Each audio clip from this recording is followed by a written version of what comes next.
Here dear student again most welcome all of you in Made Mind Bed Academy channel. So all dear student today हम लोग यहाँ पर discuss करेंगे UP JNM entrance exam 2026 में आने वाले GK question के मॉडल पेपर को, मतलब कि जो आप लोग का जीके का क्वेश्चन आएगा जेएनएम 2026 के एंट्रेंस एग्जाम में एज इट इज ऐसे ही क्वेश्चन पूछे जाएंगे और यही क्वेश्चन हुबहू पूछा जाएगा जो कि आपके एंट्रेंस एग्जाम में आएगा 2026 में। तो चलिए इस क्वेश्चन को यहाँ पर स्टार्ट करते हैं। तो सबसे पहले यहाँ पर पहला क्वेश्चन पूछा गया है, सहारा मरुस्थल कहाँ स्थित है? Asia, Europe, America, Africa. पहला क्वेश्चन आपके सामने स्क्रीन पर पूछा क्या है, सहारा मरुस्थल कहाँ स्थित है? सो करेक्ट आंसर हो जाएगा ऑप्शन डी वाला अफ्रीका। अफ्रीका में सिचुएटेड है। सहारा जो है दुनिया का सबसे बड़ा गर्म मरुस्थल है जो अफ्रीका महाद्वीप के उत्तरी भाग में फैला हुआ है। अगला प्रश्न यहाँ पर है, दक्कन का पठार कहाँ स्थित है? भारत, चीन, अफ्रीका, ऑस्ट्रेलिया। सो यहाँ पर दूसरे क्वेश्चन का आंसर क्या हो जाएगा, दक्कन का पठार। सो करेक्ट आंसर हो जाएगा ऑप्शन ए वाला इंडिया, भारत। यहाँ पर देख सकते हैं दक्कन का पठार भारत का सबसे बड़ा पठार है जो दक्षिण भारत के अधिकांश भाग को कवर करता है। अगला प्रश्न हो जाएगा, हर्षवर्धन की राजधानी कहाँ थी? पाटलिपुत्र, कन्नौज, उज्जैन, तक्षशिला। जो हर्षवर्धन थे उनकी राजधानी कहाँ थी? ये आप पढ़े होंगे 6, 7, 8 के जो सोशल साइंस है उसमें आपने पढ़ा होगा या फिर 10 में भी पढ़ा होगा सोशल साइंस में। सो करेक्ट आंसर जो हो जाएगा तीसरे का हो जाएगा ऑप्शन नंबर बी वाला कन्नौज। हर्षवर्धन की राजधानी कहाँ थी? कन्नौज। राजा हर्षवर्धन ने अपनी राजधानी थानसेर से कन्नौज स्थानांतरित ट्रांसफर कर दिया था। अगला प्रश्न यहाँ पर है, मुगल वंश की स्थापना किसने किया था? मुगल वंश की स्थापना किसने किया था? अकबर, हुमायूं, बाबर, औरंगजेब। करेक्ट आंसर क्या हो जाएगा? मुगल वंश की स्थापना किसने किया था? सो करेक्ट आंसर हो जाएगा ऑप्शन सी वाला बाबर ने किया था।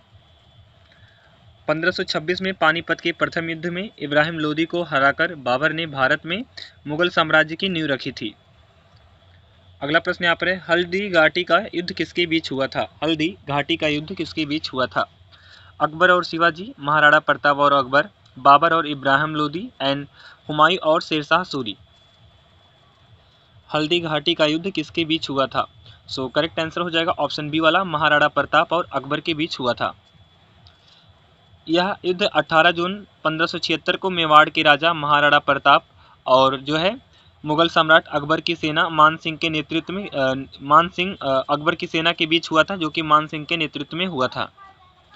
अगला प्रश्न यहाँ पर, इलाहाबाद की संधि थ्रेटी ऑफ इलाहाबाद कब हुई थी? 1765, 1757, 1773, 1857। इलाहाबाद की संधि कब हुई थी बताइए। सो करेक्ट आंसर हो जाएगा ऑप्शन ए वाला 1765 में हुआ था। अगला प्रश्न है, बक्सर के युद्ध 1764 के बाद रॉबर्ट क्लाइव और मुगल सम्राट शाह आलम द्वितीय के बीच यह संधि हुई थी। 1765 सॉरी हाँ ये तो हो चुका। अगला प्रश्न यहाँ पर है, दीन ए इलाही की स्थापना किसने किया था? बाबर, हुमायूं, अकबर, औरंगजेब। जो दीन ए इलाही नामक धर्म चलाया गया था किसने स्थापना किया था? सो सभी को पता होगा ऑप्शन नंबर सी वाला महाराजा अकबर ने। 1582 ईस्वी में मुगल सम्राट अकबर ने सभी धर्मों के मूल तत्वों को मिलाकर दीन ए इलाही नामक एक नया धर्म चलाया था। तो हमने बोला था महाराजा नहीं होगा, मुगल सम्राट हो जाएगा अकबर। अगला प्रश्न है, चौसा का युद्ध बैटल ऑफ चौसा कब हुआ था? 1526, 1539, 1556, 1761। चौसा का युद्ध कब हुआ था? सो करेक्ट आंसर हो जाएगा ऑप्शन नंबर यहाँ पर बी वाला 1539, 1539। यहाँ देख सकते हैं यह युद्ध चौसा का युद्ध जो है हुमायूं और शेरशाह सूरी के बीच हुआ था जिसमें शेरशाह सूरी की जीत हुई थी। अगला प्रश्न यहाँ पर है, तुगलक वंश का संस्थापक कौन था? Ghiyasuddin Tughlaq, Mohammad bin Tughlaq, Firoz Shah Tughlaq and Balban. Correct answer क्या होगा? तुगलक वंश का संस्थापक कौन था? सो करेक्ट आंसर हो जाएगा ए वाला गयासुद्दीन तुगलक। ऑप्शन ए वाला करेक्ट आंसर हो जाएगा। गयासुद्दीन तुगलक ने 1320 ईस्वी में तुगलक वंश की स्थापना की थी। अगला प्रश्न है, अमरावती स्तूप किस धर्म से संबंधित है? जैन धर्म, बौद्ध धर्म, हिंदू धर्म, सिख धर्म। सो करेक्ट आंसर हो जाएगा ऑप्शन बी वाला बौद्ध धर्म से संबंधित है। अमरावती स्तूप आंध्र प्रदेश में स्थित एक महत्वपूर्ण बौद्ध स्मारक है जिसे सातवाहन काल के दौरान बनाया गया था। अगला प्रश्न यहाँ पर है, काकोरी कांड कब हुआ था? काकोरी कॉन्स्पायरेसी कब हुआ था? 1925, 1922, 1930, 1919। सो करेक्ट आंसर हो जाएगा ए वाला, ऑप्शन नंबर यहाँ पर ए वाला हो जाएगा 1925। 9 अगस्त 1925 को क्रांतिकारियों ने लखनऊ के पास काकोरी में ट्रेन रोककर सरकारी खजाना लूटा था, जिसे काकोरी कांड कहा जाता है। अगला प्रश्न है, सती प्रथा का अंत करने में किस भारतीय समाज सुधारक का मुख्य योगदान था? राजा राम मोहन राय, ईश्वर चंद्र विद्यासागर, स्वामी दयानंद सरस्वती, ज्योतिबा फुले। सती प्रथा का अंत करने में किस भारतीय समाज सुधारक का मुख्य योगदान था? सो करेक्ट आंसर हो जाएगा ऑप्शन ए वाला, राजा राम मोहन राय। राजा राम मोहन राय के प्रयासों और उनके सामाजिक आंदोलनों के कारण ही लॉर्ड विलियम बेंटिक ने 1829 में सती प्रथा को प्रतिबंधित करने वाला कानून पारित किया था। अगला प्रश्न यहाँ पर, आपातकाल की घोषणा कौन, या फिर ऐसे बोल सकते हैं आपातकाल की घोषणा कौन करता है, या फिर ऐसे बोल सकते हैं आपातकाल कौन घोषित करता है? प्रधानमंत्री, संसद, सुप्रीम कोर्ट, राष्ट्रपति। सो करेक्ट आंसर हो जाएगा ऑप्शन डी वाला, राष्ट्रपति। भारतीय संविधान के तहत आपातकाल की घोषणा करने की शक्ति केवल राष्ट्रपति के पास है। यह घोषणा केंद्रीय मंत्रिमंडल की लिखित सिफारिश के आधार पर की जाती है। अगला प्रश्न है, स्वतंत्रता दिवस कब मनाया जाता है? 15 अगस्त, 26 जनवरी, 2 अक्टूबर, 14 नवंबर। स्वतंत्रता दिवस कब मनाया जाता है? सो करेक्ट आंसर हो जाएगा ए वाला, 15 अगस्त को मनाया जाता है। 15 अगस्त 1947 को ब्रिटिश गुलामी से भारत आज़ाद हुआ था, इसलिए प्रतिवर्ष इस दिन को स्वतंत्रता दिवस के रूप में मनाया जाता है। अगला प्रश्न है, विंग्स ऑफ फायर पुस्तक के लेखक कौन है? पीवाईक्यू क्वेश्चन है। क्या है? पीवाईक्यू क्वेश्चन है। जवाहरलाल नेहरू, एपीजे अब्दुल कलाम एंड महात्मा गांधी, अटल बिहारी वाजपेयी। तो ये तो किए नहीं रहे होंगे, तो इनका छोड़ो यहाँ पर। तो करेक्ट आंसर हो जाएगा डॉक्टर एपीजे अब्दुल कलाम, जिन्हें मिसाइल मैन कहा जाता है। एपीजे अब्दुल कलाम या भारत के पूर्व राष्ट्रपति डॉक्टर एपीजे अब्दुल कलाम की आत्मकथा है, जिसमें उनके प्रारंभिक जीवन और भारत के अंतरिक्ष एवं मिसाइल कार्यक्रम के सफर को बताया गया है। अगला प्रश्न है, हर्षवर्धन किस राजवंश से संबंधित थे? मौर्य, गुप्त, पुष्यभूति एंड चालुक्य। तो हर्षवर्धन जो है किस राजवंश से संबंधित है? तो करेक्ट आंसर होगा सी वाला, पुष्यभूति। राजा हर्षवर्धन पुष्यभूति वंश के सबसे प्रतापी शासक थे। उन्हें वर्धन वंश के नाम से भी जाना जाता है और उनकी राजधानी कन्नौज थी। अगला प्रश्न है, अष्टप्रधान नाम की मंत्री परिषद किसके प्रशासन में थी? कृष्णदेवराय, शिवाजी महाराज, अकबर, टीपू सुल्तान। अष्टप्रधान नाम की मंत्री परिषद किसके प्रशासन में थी? सो करेक्ट आंसर हो जाएगा ऑप्शन बी वाला, शिवाजी महाराज। मराठा साम्राज्य के संस्थापक शिवाजी महाराज की सहायता के लिए 8 मंत्रियों की एक मंत्री परिषद थी, जिसे अष्टप्रधान कहा जाता था। अगला प्रश्न है, 1857 के विद्रोह के समय भारत का गवर्नर जनरल कौन था? Lord Dalhousie, Lord Bentinck, Lord Canning, Lord Lytton. So correct answer हो जाएगा ऑप्शन सी वाला, Lord Canning. Option C correct answer है। लॉर्ड कैनिंग 1857 के विद्रोह के दौरान भारत के गवर्नर जनरल थे और विद्रोह के बाद वे भारत के पहले वायसराय बने। अगला प्रश्न है, गदर पार्टी की स्थापना कहां और कब हुई थी? अमेरिका 1930, इंग्लैंड 1917, 1913 यहाँ पर दिया है, इंग्लैंड 1917, जर्मनी 1914, भारत 1915। गदर पार्टी की स्थापना कहां और कब हुई थी? सो करेक्ट आंसर हो जाएगा ए वाला, अमेरिका में 1913 में हुआ था। लाला हरदयाल और सोहन सिंह भकना ने सैन फ्रांसिस्को, अमेरिका में भारत की आज़ादी के लिए गदर पार्टी की स्थापना की थी। अगला प्रश्न है, प्रसिद्ध हर्षचरित पुस्तक की रचना किसने की थी? हेनसांग, बाणभट्ट, कालिदास, भारवी। सो करेक्ट आंसर हो जाएगा ऑप्शन यहाँ पर बी वाला, बाणभट्ट ने किया था। ऑप्शन बी सही है। बाणभट्ट जो है राजा हर्षवर्धन के दरबारी कवि थे। उन्होंने हर्षचरित और कादम्बरी जैसे महत्वपूर्ण कृतियों की रचना किया था। अगला प्रश्न है, दिल्ली के किस सुल्तान ने रक्त और लौह की नीति अपनाई थी? इल्तुतमिश, अलाउद्दीन खिलजी, बलबन, गयासुद्दीन तुगलक। 21 का आंसर क्या होगा? सो करेक्ट आंसर हो जाएगा सी वाला, बलबन ने। गयासुद्दीन बलबन ने विद्रोहियों को कुचलने और सुल्तान की शक्ति को मजबूत करने के लिए यह कठोर नीति लागू की थी। अगला प्रश्न है, भारतीय संविधान की प्रस्तावना में समाजवादी शब्द किस संशोधन द्वारा जोड़ा गया था? 14th, 42 and 44, 52।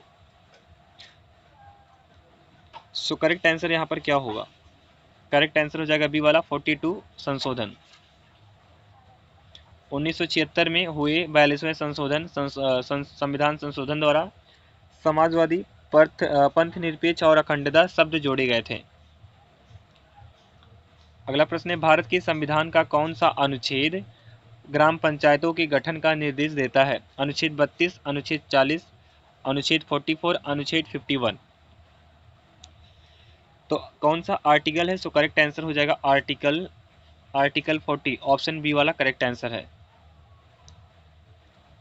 अनुच्छेद 40 राज्य के नीति निर्देशक तत्वों के तहत ग्राम पंचायतों के गठन का अधिकार देता है। अगला प्रश्न है, संविधान के किस भाग को भारत का मैग्ना कार्टा कहा जाता है? Part second, part third, part four, part हो जाएगा यहाँ पर 5 हो जाएगा। ये रोमन अंक है, ए 5 है कि एक्स आई ऐसे होता है, 6 होता है ए, हाँ आई थिंक ये 5 ही है, नहीं 5 तो ऐसे होता है आई थिंक, तो इसको आप लोग देख लीजिएगा। तो यहाँ पर जो करेक्ट आंसर हो जाएगा वो हो जाएगा बी वाला पार्ट थर्ड। रोमन अंक थोड़ा भूल गए हैं। तो भाग थर्ड में वर्णित मौलिक अधिकारों को उनकी महत्ता के कारण भारत का मैग्ना कार्टा कहा जाता है। तो आई थिंक यह जो है क्या था 15 मतलब कि 15, यह जो है लास्ट वाला दिया था 15 आई थिंक। अगला प्रश्न है, मुख्य चुनाव आयुक्त की नियुक्ति कौन करता है? संसद, प्रधानमंत्री, राष्ट्रपति, मुख्य न्यायाधीश। मुख्य चुनाव आयुक्त की नियुक्ति कौन करता है? सो करेक्ट आंसर हो जाएगा ऑप्शन सी वाला राष्ट्रपति। भारत के मुख्य चुनाव आयुक्त और अन्य चुनाव आयुक्तों की नियुक्ति भारत के राष्ट्रपति द्वारा की जाती है। अगला प्रश्न है, राज्यसभा का पदेन सभापति कौन होता है? राष्ट्रपति, उपराष्ट्रपति, प्रधानमंत्री, लोकसभा अध्यक्ष। सो करेक्ट आंसर हो जाएगा बी वाला उपराष्ट्रपति। भारत का राष्ट्रपति ही राज्यसभा के सभापति के रूप में कार्य करता है। अगला प्रश्न है, विश्व का सबसे बड़ा नदी द्वीप माजुली किस नदी पर स्थित है? गंगा, ब्रह्मपुत्र, सिंधु, गोदावरी। सो करेक्ट आंसर हो जाएगा बी वाला ब्रह्मपुत्र नदी पर स्थित है। माजुली द्वीप असम में ब्रह्मपुत्र नदी के बीच स्थित दुनिया का सबसे बड़ा नदी द्वीप है। अगला प्रश्न है, दूध सागर जलप्रपात भारत के किस राज्य में स्थित है? कर्नाटक, गोवा, केरल, महाराष्ट्र। सो करेक्ट आंसर हो जाएगा ऑप्शन बी वाला गोवा, जो कि मुंबई के पास में है। यह जलप्रपात गोवा और कर्नाटक की सीमा पर मांडवी नदी पर स्थित है। अगला प्रश्न है, भारत में सर्वाधिक वर्षा वाला स्थान मौसिनराम किस राज्य में है? असम, मेघालय, त्रिपुरा, अरुणाचल प्रदेश। सो करेक्ट आंसर हो जाएगा बी वाला मेघालय। मेघालय की खासी पहाड़ियों में स्थित मौसिनराम दुनिया का सबसे नम स्थान है। अगला प्रश्न है, सौरमंडल का सबसे बड़ा ग्रह कौन सा है? टाइटन, चंद्रमा, गैनीमेड एंड फोबोस। सौरमंडल का सबसे बड़ा ग्रह कौन सा है? सो करेक्ट आंसर हो जाएगा सी वाला गैनीमेड। गैनीमेड बृहस्पति ग्रह का उपग्रह है और यह पूरे सौरमंडल का सबसे बड़ा चंद्रमा है। अगला प्रश्न है, दक्षिण भारत की सबसे ऊंची चोटी कौन सी है? दोदा बेटा, अनामुडी, एंकल सुबाई, महेंद्रगिरी। सो करेक्ट आंसर हो जाएगा बी वाला अनामुडी। अनामुडी चोटी केरल में स्थित है और यह पश्चिमी घाट तथा दक्षिण भारत की सबसे ऊंची चोटी है। अगला प्रश्न है, जीएसटी परिषद का अध्यक्ष कौन होता है? प्रधानमंत्री, वित्त मंत्री, नीति आयोग का उपाध्यक्ष, भारतीय रिजर्व बैंक का गवर्नर। सो करेक्ट आंसर हो जाएगा 32 का ऑप्शन बी वाला वित्त मंत्री। भारत का केंद्रीय वित्त मंत्री जीएसटी परिषद का अध्यक्ष होता है। अगला प्रश्न है, भारत में श्वेत क्रांति व्हाइट रिवॉल्यूशन का जनक किसे माना जाता है? एम.एस. स्वामीनाथन, वर्गीज कुरियन, हीरालाल चौधरी और सैम पित्रोदा। सो करेक्ट आंसर हो जाएगा ऑप्शन बी वाला वर्गीज कुरियन। डॉक्टर वर्गीज कुरियन ने ऑपरेशन फ्लड के माध्यम से भारत को दुनिया का सबसे बड़ा दूध उत्पादक देश बनाया है। अगला प्रश्न है, भारत में मुद्रास्फीति को किसके द्वारा मापा जाता है? थोक मूल्य सूचकांक, उपभोक्ता मूल्य सूचकांक, जीडीपी डिफ्लेटर एंड राष्ट्रीय आय। सो करेक्ट आंसर हो जाएगा ऑप्शन बी वाला उपभोक्ता कंज्यूमर प्राइस सूचकांक इंडिकेटर। ऑप्शन बी वाला सही, उपभोक्ता मूल्य सूचकांक, कंज्यूमर प्राइस इंडिकेटर। अगला प्रश्न है, बिजली की बल्ब का फिलामेंट किस धातु का बना होता है? तांबा, लोहा, टंगस्टन, एल्यूमिनियम। सो करेक्ट आंसर हो जाएगा सी वाला, यहाँ पर टंगस्टन। टंगस्टन का गलनांक बहुत ऊंचा होता है, जिससे यह उच्च तापमान पर भी पिघलता नहीं है, सो इसलिए लाइट का बल्ब बनाने में यूज किया जाता है। अगला प्रश्न है, एंथ्रेक्स रोग किसके कारण होता है? वायरस, बैक्टीरिया, जीवाणु एंड कवक एंड प्रोटोजोआ। एंथ्रेक्स रोग किससे होता है? सो करेक्ट आंसर हो जाएगा ऑप्शन बी वाला, बैक्टीरिया के कारण होता है, जो कि किसके कारण होता है? बैसिलस, यहाँ पर लिख दे रहे हैं, बैसिलस एंथ्रैकिस, एंथ्रैकिस, एंथ्रैकिस बैक्टीरिया से होता है। एंथ्रैक्स एक घातक बीमारी है जो बैसिलस एंथ्रैकिस नामक जीवाणु से फैलती है। अगला प्रश्न है, धोनी के सोडा का रासायनिक सूत्र नाम क्या है? Sodium bicarbonate, sodium carbonate, calcium carbonate, sodium chloride. तो करेक्ट आंसर हो जाएगा सोडियम कार्बोनेट। देखो धोनी का सोडा का जो है Na2CO3 इंटू 10H2O क्या होता है? फॉर्मूला होता है। बट अगर पूछा जाए सोडियम बाइकार्बोनेट तो इसका हो जाएगा NaHCO3। बेकिंग इंडस्ट्री में यही यूज किया जाता है। इसका रासायनिक सूत्र Na2CO3, जबकि खाने के सोडा का सोडियम बाइकार्बोनेट कहते हैं। अगला प्रश्न है, पौधों में जाइलम मुख्य रूप से किसके लिए जिम्मेदार है? भोजन के परिवहन के लिए, जल के परिवहन के लिए, अमीनो एसिड के लिए, ऑक्सीजन के लिए। पौधों में जाइलम मुख्य रूप से किसके लिए जिम्मेदार है? सो करेक्ट आंसर हो जाएगा बी वाला, जल के परिवहन के लिए रिस्पॉन्सिबल होता है जाइलम। जाइलम वाटर के लिए और फ्लोएम जो फूड एंड मिनरल्स के लिए। नहीं, जाइलम जो होता है जल और मिनरल्स के लिए होता है, और फ्लोएम जो है वह फूड के लिए होता है। जाइलम ऊतक जड़ों से जल और खनिजों को पौधों के ऊपरी हिस्सों तक ले जाता है। अगला प्रश्न है, आनुवंशिकी का पिता किसे कहा जाता है? Charles Darwin, Gregor Mendel, Thomas Hunt Morgan and Lamarck. तो चार्ल्स डार्विन ने नेचुरल सिलेक्शन प्राकृतिक चयन का सिद्धांत दिया था, इन्हें जीव विज्ञान का पिता भी कहते हैं। एंड ग्रेगर जॉन मेंडल ने मटर पी के प्लांट पर प्रयोग किया था, और ये आनुवंशिकी के जनक है। तो यहाँ पर इस क्वेश्चन का करेक्ट आंसर है बी वाला, Gregor John Mendel.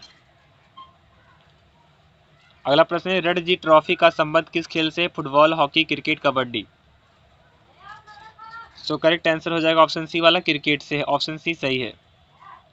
Ranji trophy Bharat की एक प्रमुख घरेलू प्रथम श्रेणी क्रिकेट प्रतियोगिता है। अगला प्रश्न है, बुकर पुरस्कार किस क्षेत्र में दिया जाता है? विज्ञान, साहित्य, संगीत, फिल्म। सो करेक्ट आंसर हो जाएगा 41 का ऑप्शन बी वाला, साहित्य के क्षेत्र में दिया जाता है। यह पुरस्कार अंग्रेजी में लिखे गए सर्वश्रेष्ठ उपन्यास के लिए प्रति वर्ष दिया जाता है। अगला प्रश्न है, भारत का पहला परमाणु ऊर्जा केंद्र कहाँ स्थापित किया गया था? नरोरा, तारापुर, रावतभाटा, कलपक्कम। सो करेक्ट आंसर हो जाएगा 42 का ऑप्शन बी वाला, तारापुर, मुंबई में। तारापुर परमाणु ऊर्जा स्टेशन महाराष्ट्र 1969 में अमेरिका की सहायता से शुरू किया गया था। अगला प्रश्न है, सार्क SAARC का मुख्यालय कहाँ है? नई दिल्ली, इस्लामाबाद, काठमांडू, ढाका। तो ढाका जो है, ढाका क्या है? ढाका जो है नेपाल की राजधानी है, इतना भी जानिएगा आप लोग, इतना ध्यान दीजिएगा। आई थिंक ढाका ही नेपाल की राजधानी है, काठमांडू जो है वह कहीं और की है। तो सार्क का मुख्यालय कहाँ होता है? ऑप्शन हो जाएगा यहाँ पर जो है 43 का सी वाला सही, काठमांडू। दक्षिण एशियाई क्षेत्रीय सहयोग संगठन का सचिवालय नेपाल की राजधानी काठमांडू, सॉरी ढाका जो है वह हो सकता है गोवा की राजधानी हो। नहीं, गोवा की राजधानी तो पणजी है, गोवा की राजधानी पणजी है। ढाका जो है यार थोड़ा सा कन्फ्यूजन, इसको छोड़ दे रहे हैं। एंड काठमांडू जो है वह नेपाल की राजधानी यहाँ पर देख सकते दिया गया है। अगला प्रश्न है, बुल फाइटिंग किस देश का राष्ट्रीय खेल है? स्पेन, पुर्तगाल, अर्जेंटीना, फ्रांस। सो बुल फाइटिंग किस देश का राष्ट्रीय खेल है? करेक्ट आंसर हो जाएगा ऑप्शन ए वाला, स्पेन का क्या है? राष्ट्रीय खेल है। तो जो ये ढाका वाला, यहाँ पे जो ढाका है इसका यह कहाँ का राजधानी है, कहाँ का कैपिटल है, इसको आप लोग कमेंट करके बताइएगा। समझ लीजिए आप लोग के क्या है, होमवर्क है आप लोग के लिए। सांडो की लड़ाई, बुल फाइटिंग स्पेन की एक प्राचीन परंपरा है और राष्ट्रीय खेल है। अगला प्रश्न है यहाँ पर, ओपेक संगठन का संबंध किससे है? परमाणु ऊर्जा से, निर्यात की गई वस्तुएं, तेल निर्यात, कृषि उत्पाद। ओपेक संगठन का संबंध किससे है? सो करेक्ट आंसर हो जाएगा ऑप्शन सी वाला, तेल निर्यात से, पेट्रोलियम से है। ओपेक पेट्रोलियम निर्यातक देशों का एक अस्थायी अंतर सरकारी संगठन है। नेक्स्ट एंड लास्ट क्वेश्चन है, भारत की पहली महिला राज्यपाल कौन थी? सुचेता कृपलानी, सरोजिनी नायडू, विजय लक्ष्मी पंडित एंड पद्मजा नायडू। तो देखो, आपका जो जेएनएम का एंट्रेंस एग्जाम होगा उसमें 30 ही क्वेश्चन जेके का पूछा जाएगा और 20 क्वेश्चन इंग्लिश का रहेगा। तो हमने यहाँ पर 46 ऐड कर दिया था, मतलब कि और ज़्यादा, तो इसलिए ऐड कर दिया जिससे आपको ज़्यादा से ज़्यादा आप जो है पढ़ सके। तो भारत की पहली महिला राज्यपाल कौन थी? सो करेक्ट आंसर हो जाएगा बी वाला, सरोजिनी नायडू। इनको जो है क्या कहा जाता है? आयरिश लेडी, आयरिश लेडी भी कहा जाता है, आयरिश लेडी भी कहा जाता है। सो ऑप्शन बी वाला करेक्ट आंसर हो जाएगा। So all of you dear student, thank you for watching this video. If you like this video then don't forget to subscribe my channel. और video कैसा लगा आप लोग कमेंट करके, like करके जरूर बताएगा। मिलते हैं नेक्स्ट वीडियो में, और इस क्लास को ज़्यादा से ज़्यादा शेयर भी कर दीजिएगा।